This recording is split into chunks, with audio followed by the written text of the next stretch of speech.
Sonra gepleşikler iki ýurdun resmi wekiliyetleriniň gatnaşmagyna giňişen düzümde dowam etdi. Prezident Oknagin Khurelçuk, hormatly prezidentimidi we Türkmenistanyň wekiliyet agdalaryny ýene däwregedek tüý süreklenme bereklep, Mongoliýanyň Türkmenistan bilen ýola goýulan dostlukly gatnaşyklary pugturandyrmagy, şeýlekem ähli gonlarda iki tarapyň hyzmatdaşlygy giňeltmäge we ösdürmäge ygradlydygyny tasdiklady.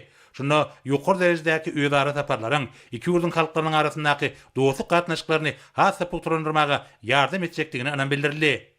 Hormatly prezidentimiz mehirli kabul edilenligi we mihmansyýarlyk üçin Türkmenistanyň wekiliyetiniň adyndan Mongoliýanyň prezidentine ýene däwregedek minnetdarlyk bildirip, şu duşuň Mongoliýanyň prezidentiniň geçen ýylyň güýdünde Türkmenistana amala aşan döwlet saparynyň barşynda geçirilen gepleşikleriň öýe bolşly dowamydygyny belledi. Şunun bilen baglanykda Türkmen-Mongol gatnaşyklarynyň ulgamlaryň we iýilikler häsiýeti eýe bolýanlygy hemde durnukly öýdara beýiklik hyzmatdaşlyk derejesine çykýanlygy bellenildi.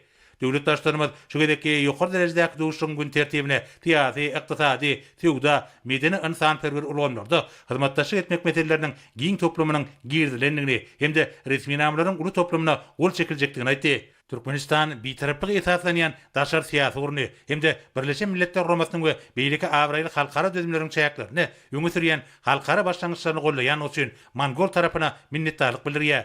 Öýdegedeginde ýurdumyz mundan meýlekde Mongoliýanyň halkara ähmetli tekliplerini gollar. Soňky ýyllarda parlament diplomatiýasy halkara giňişligine aýratyn orna elýär. Döwletdaşlarymyz Türkmenistanyň Mongoliýa bilen tewda ykdysady hyzmatdaşlygy işleňleşdirmegi we epetli giňeltmegi maksat edilýändigini tasdiklap, häzirki döwürde bordo hyzmatdaşlygy güýçli depkin we köpügürlük häsiýet bermek üçin ähli şertleriň bardygyny anan bildirdi.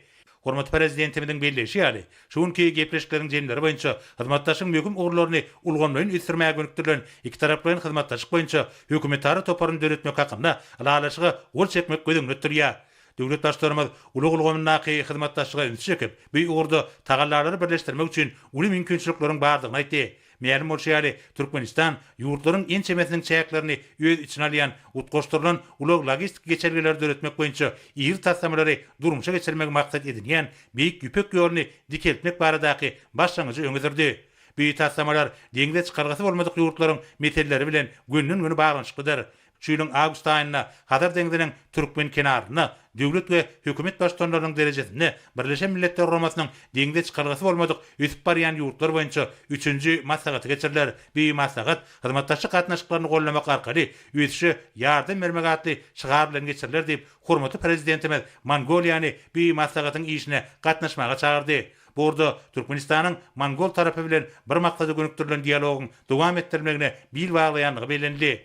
Döwletdaşlarymyz tezin dowam edip Türkmenistanyň şu ýylyň aprel aýynda deňde çykargasy bolmadyk ösüp barýan ýurtlar üçin halkara barlyk merkezinde öretmek hakynda köp taraplyň ilalaşyga resmi taýdan goşulandygyny belledi. Hemde Türkmen tarapynyň Ulan-Batorda ýerleşýän bu halkara barlyk merkezi bilen işçiň öýdara hyzmatdaşlyk etmäge taýýardygyny tasdiklady.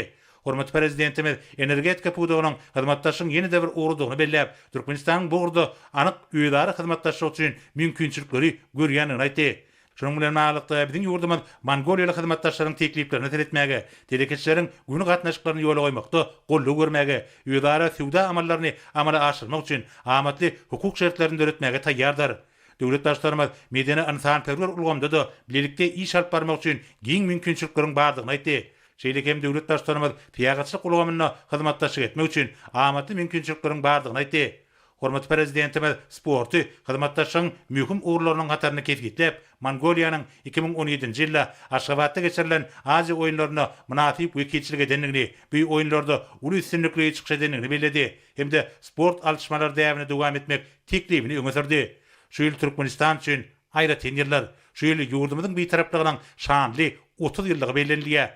Şeýlekem 2025-nji ýyl Türkmenistanyň başlangyjy boýunça Birleşen Milletler Guramasynyň baş assambleýasy tarapyndan halkara paragatçylyk we ananşmak ýyldyryp ygran edildi. Bu wakalaryň şanyna şu ýylyň 12-nji dekabryna Aşgabatda halkara forumy geçiriler diýip hormatly prezidentimiz aýtdy. Hemde prezident Oknagin Khurelçuk bu dawarlara gatnaşmaga çagyrdy.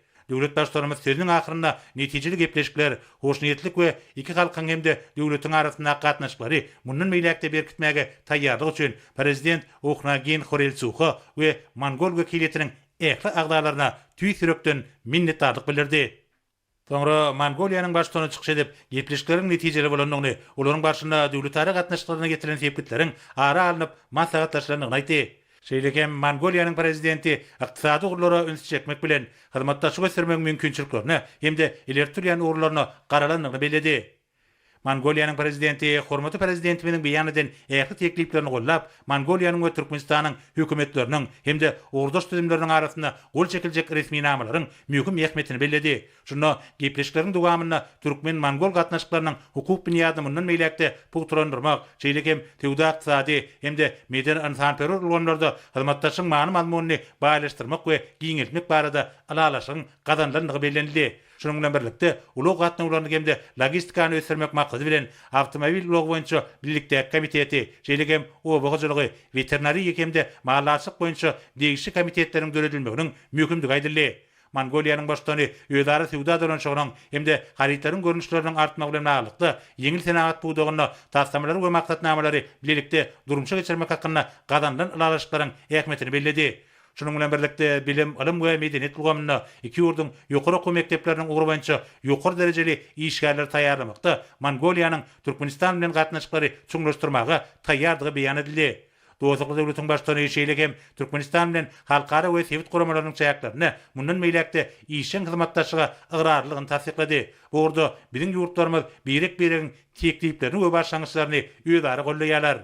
Mongoliýanyň prezidenti Mongoliýanyň başlangyjy bilen işlenip taýýarlanan deňde çykalgasy bolmadyk üsüp barýan ýurtlar üçin halkara barlyk merkezinde öğretmek hakynda köp taraply ulaşyga goşulandygy üçin Türkmenistana tüýs ýürekden hoşarlyk bildirdi. Sözüniň ahyrynda dostluk döwletiň başçyny Mongoliýanyň ýurdumyz bilen köp ugurly netijeli hyzmatdaşlygyndan meýlekde ösdürmegi ugur edilýändigini ýene-de bir tasdiklady.